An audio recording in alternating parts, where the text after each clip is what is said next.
Hi there everyone, it's Misty here. Welcome back to the ScrapbookPal.com YouTube channel. Today I am using this stamp set from Altenew called Inspirational Quotes to step outside of my box and my comfort zone with my creative style. Normally I love whimsy, I love cute, I love fun, but today we're going to be making an elegant card that would work for a birthday or even a sympathy card. So I encourage you to try new styles when you're crafting, just to keep things new and to really stretch yourself. So as I mentioned, I'm using the Inspirational Quotes stamp. I'm also using the Gina Art Deco Stencil and the Iron Frost glitter paste from Nuvo. All of the supplies will be linked in the description box down below. So I used my MISTI to manipulate this stamp set, so I curved it a bit more than it is on its own, and that's because I'm going to end up cutting it out, and I wanted the whole entire thing. But first, I'm going to go ahead and work with the embossing paste and my stencil, so this can be drying while I'm doing my Copic coloring. So I like to use washi tape because what crafter who was planning 3 years ago doesn't have a million rows of washi tape, right? So I just put a little bit on the back to hold down the left side because I want embossing paste all over the left side. And I used a small piece on the top right corner because there's not going to be anything up there but a sentiment later on. So this is just beautiful. It's a navy. It's a bit more of a grayy blue than, like a bright blue. And it's just so reflective and so pretty. I didn't do the best job at kind of fading my edges, but I still really love how this turned out. And I love this Art Deco stencil from Gina K. So I have the colors listed for you. It's RV14, 23, and 21. And when I list my colors, I try to list them for you darkest to lightest because that's the way I color. I do that because with the way my lights are, there's always a glare on the caps, no matter how close no matter where I put them. So I believe this is a peony, but don't quote me. I'm never good at recognizing species of flowers, but I wanted a pink flower. So my color palette today is pink, navy, and then a rose gold or copper. I showed you the spray earlier when I was showing you what I was going to use today, and I ended up not using that. I just felt like it was too much, and with the sentiment, I thought it turned out perfect. So again, I like to color darkest to lightest, and then I go back and I darken the darker areas and then blend it out with the lightest color because that's just the contrast that I like. I know a lot of artists and crafters like to leave a lot of white space on their images for their highlights. That's not my preferred look, but I think it's beautiful. Also, I think I don't know. I don't trust myself to do that. So I like to color the entire thing. So yeah, I'm just doing some flicking motion. And then as I get closer to the top of the petal, I'm more just blending it in with the lightest color. This is probably my most favorite combination of pink. I even think I used this combination on my last card. If you missed it, I did a slimline see-through shaker card for last month using the I Choose You Conquered a Ninth stamp set and that beautiful new plaid plate from Pink Fresh Studio. So again, I wanted this one so I could kind of stretch myself. Every once in a while, I'll try to do something completely different. The only style that is just really not something I feel like I can execute well is vintage. Like I've tried before and it's just, I don't know. If you saw my house, you would understand why. There are bright colors everywhere.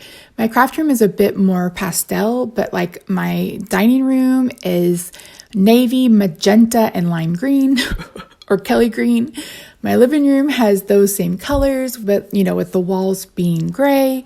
So I really love color everywhere and I love bright saturated color. So going vintage is kind of hard for me. So for my greens, I'm doing 29, 46, and 43.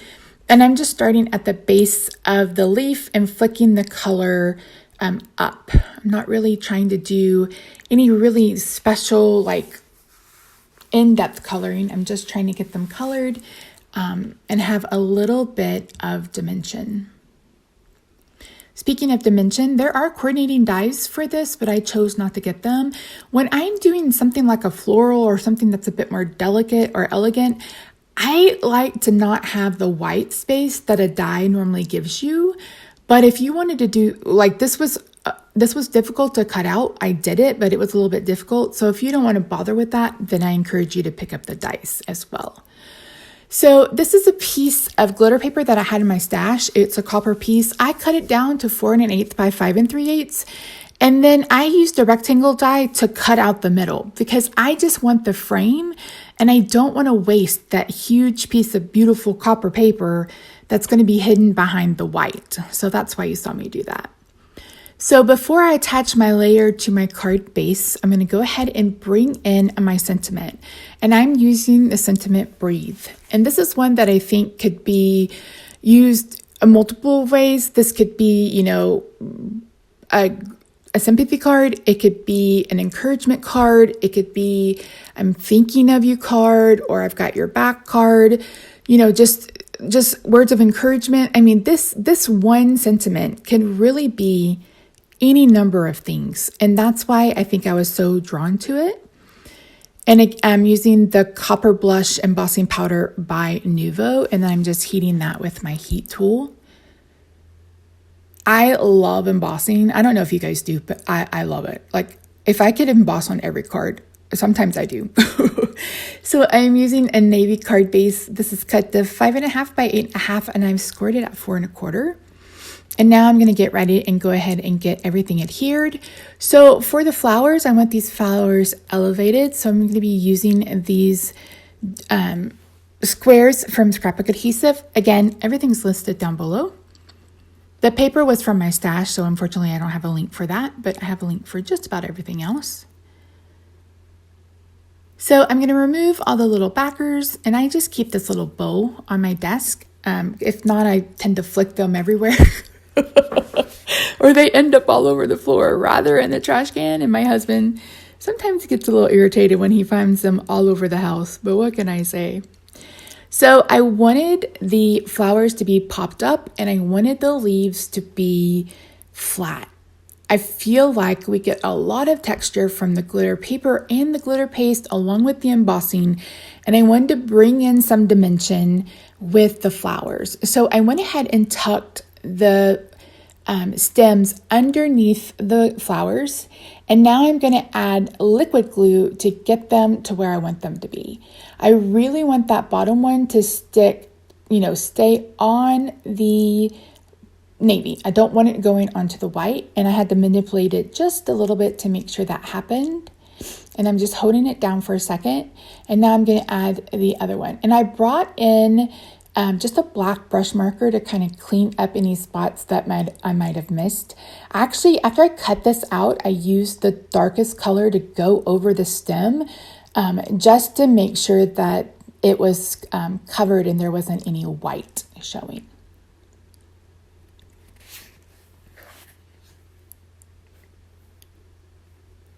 So once I've done that, that's pretty much it. Thank you so much for joining me today. I really appreciate you. I was considering copper dots from Nuvo and I decided no, we'll just go with this. So that's it. Thank you so much. You can see all that sparkle and that shine from that embossing paste. You've got the beautiful shine from the embossing powder, and then that glitter paper is just to die for. So thank you so much for joining me today. I really appreciate you watching. Don't forget to like, comment, and subscribe, and we'll see you soon. Bye for now.